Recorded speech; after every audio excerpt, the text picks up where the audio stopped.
Bonjour à toutes et tous, dans ce 4e épisode, nous vous présentons l'émergence de la résistance, de ce qu'on appelle la résistance des idées à sa structuration.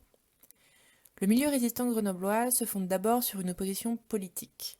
À celle-ci va s'ajouter l'activité de substitution et de dissimulation de matériel de guerre par des militaires. À l'automne 1940, de jeunes gens n'hésitent pas à rompre et à défier les instructions officielles.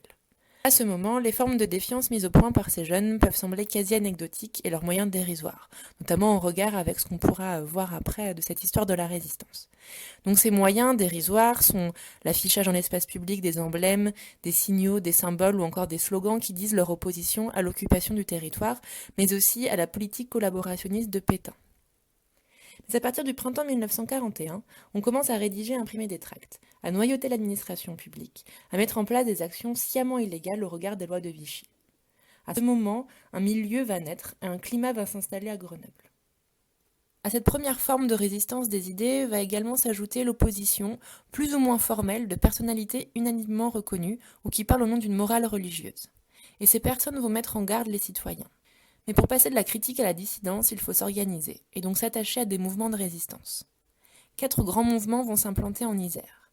Le Front national de lutte pour l'indépendance de la France, qui édite le journal clandestin Les Allobroges, le mouvement Combat qui naît à Grenoble, le mouvement Libération et le mouvement Franc-Tireur. Et ces mouvements ne sont pas à confondre avec les réseaux. Les réseaux sont quant à eux créés plus tard au vu d'un travail militaire précis, qui peut être soit du renseignement, du sabotage ou encore l'évasion de prisonniers.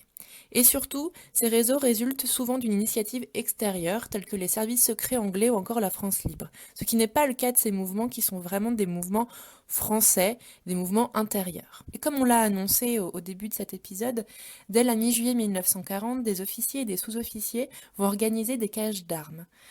Et ils vont le faire pour différentes raisons. On peut penser à une forme de réflexe, de refus de la défaite, mais aussi par patriotisme.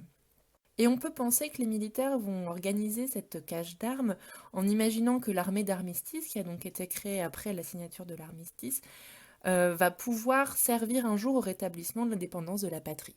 Et on le verra, ce n'est absolument pas le cas.